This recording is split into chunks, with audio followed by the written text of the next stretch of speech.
on this mileage unknown, it's been a while since we've done Cruising Pops 56, or Remembering Pops While Cruising is 56. And today we're going to talk about Pops 73 Volkswagen Bug and Pops, of course.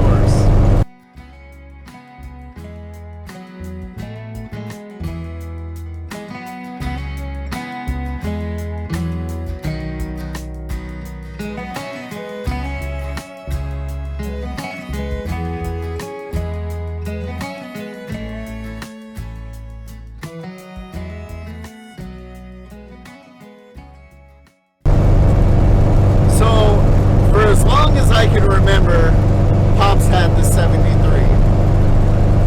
I remember him getting it painted, and I don't remember much before the 73 getting painted.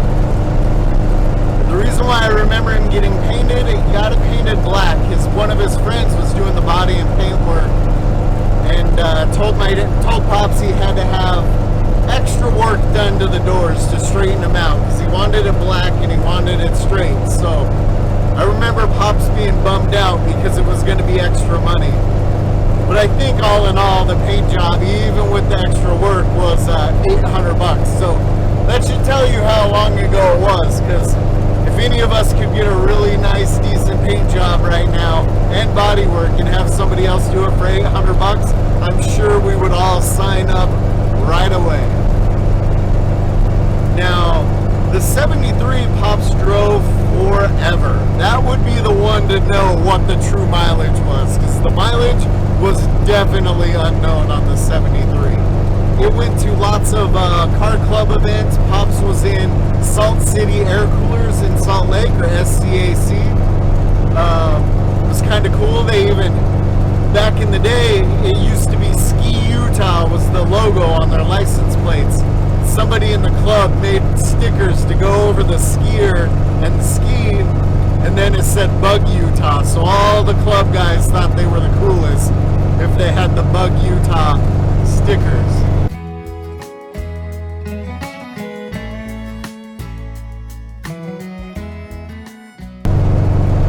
I mean, we took that car everywhere. It went on camping trips with the car club. It went from Salt Lake up to Idaho for the Tater Bug. It went to car club show events. It went everywhere.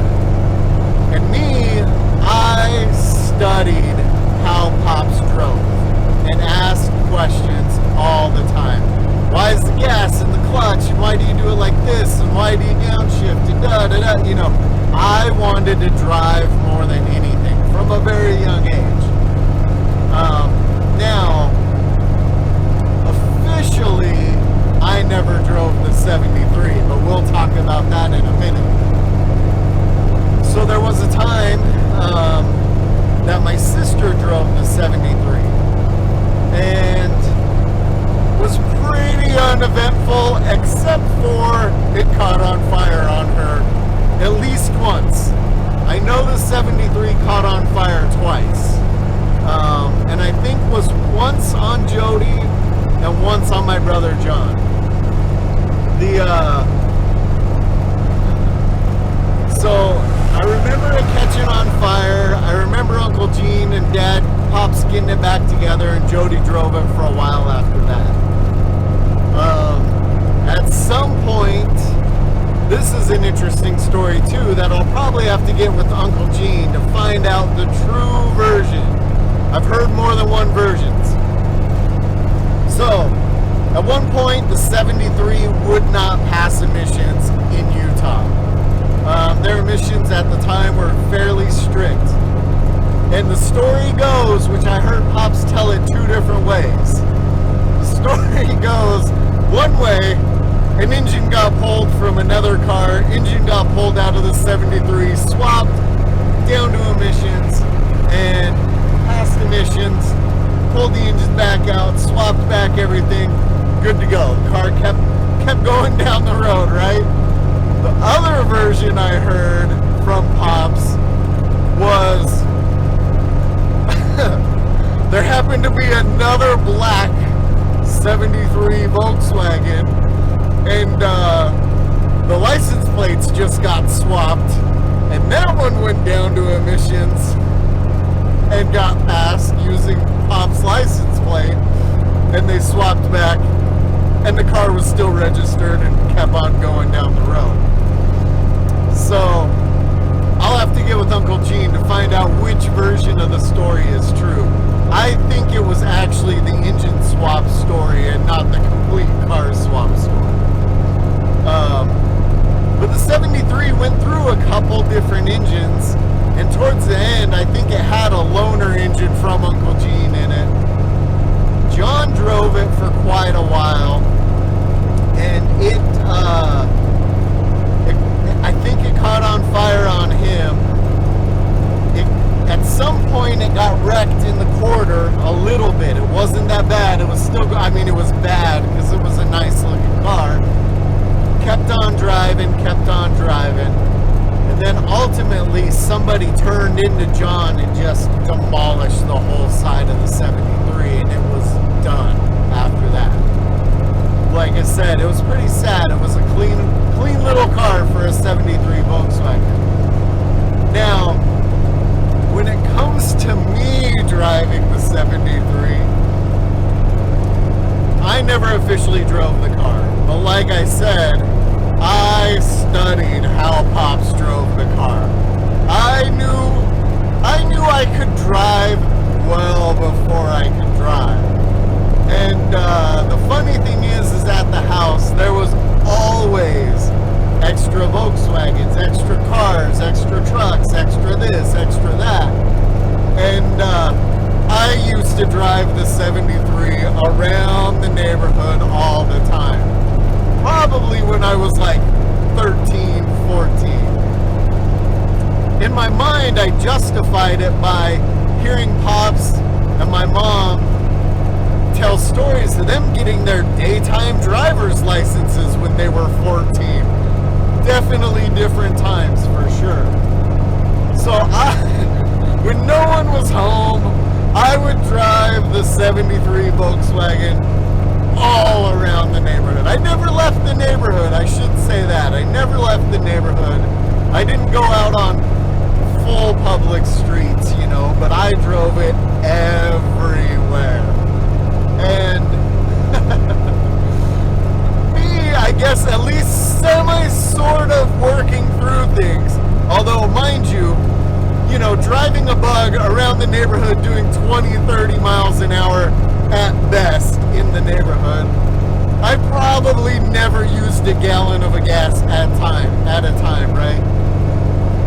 But me being paranoid, I would be found out, I always took the lawnmower gas and put gas back in the 73.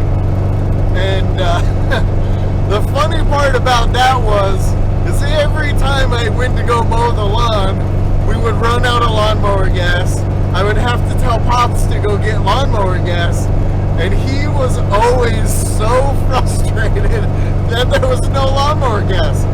And me, I was like, it's probably just evaporating in the garage, or maybe I left the cap off so it evaporated, or, of course, he didn't hear the true story of me topping off the 73 until way, way later, way down the road. And at that point, he just kind of laughed.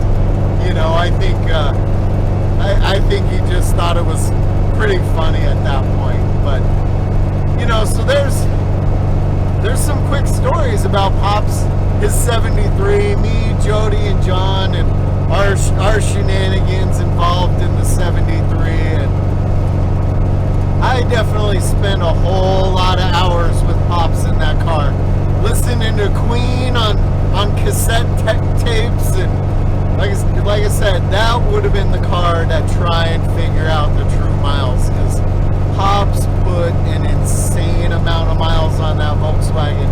Not saying it always had the original engine, because it didn't. It definitely went through a few changes, but it was a lot of fun. So that's going to be it for this Mileage Unknown. Hope you guys had fun hearing a a few more stories of Pop's.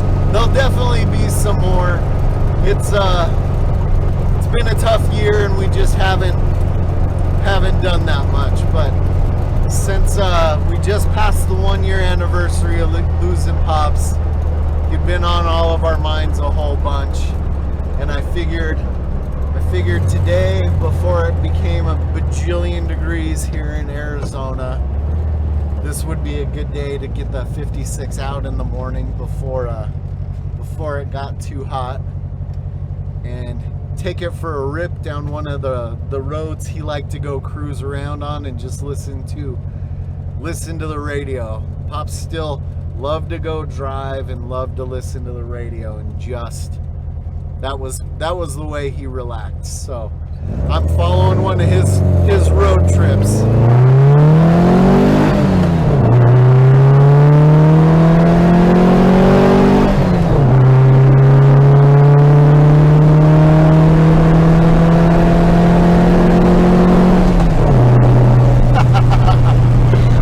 Not gonna lie, the 56 gets a little squirrely at high speeds. So that's going to be it for this Mileage Unknown. Stay tuned for more car shenanigans.